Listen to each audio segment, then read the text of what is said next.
তাদের শান্তি শৃঙ্খলা ফিরে আসে, সকল ভেদাভেদ ভুলে গিয়ে ইস্পাত কোটি ঐক্য নিয়ে গণতন্ত্রকে পুনরুদ্ধার করে এই দেশের একটি সুন্দর একটি নির্বাচনে ভূমিকা রাখবেন। আমরা আশা করি, আমরা প্রত্যাশা করি মহান আল্লাহর কাছে আমাদের প্রিয় নেত্রীকে ফিরিয়ে দিন, আমাদের প্রিয় নেত্রীকে সুস্থ করে দিন, আমাদের মা বেগম খালেদা জিয়াকে মাফ করে দিন। আমার মা যাতে তাদের ছেলের কাছে, তাদের সন্তানের কাছে, সারা দেশবাসীর কাছে আবার ফিরে এসে আবারও ভালোভাবে কথা বলতে পারেন।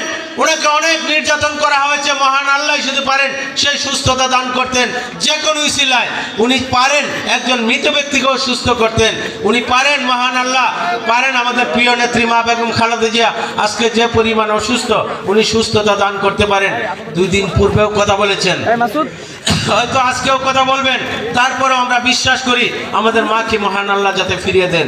উনার প্রতি, উনার প্রত্যাশায়, উনার জন্য সারা বাংলাদেশের 20 কোটি মানুষ দোয়া করছেন, সকল ধর্মের মানুষ দোয়া করছেন। তাদের সৃষ্টিকর্তার কাছে পৃথিবীর বিভিন্ন রাষ্ট্রপ্রধানরা সম্মানের সাথে চিঠি প্রদান করছেন আমাদের প্রিয় নেত্রী মা খালেদা জিয়ার জন্য।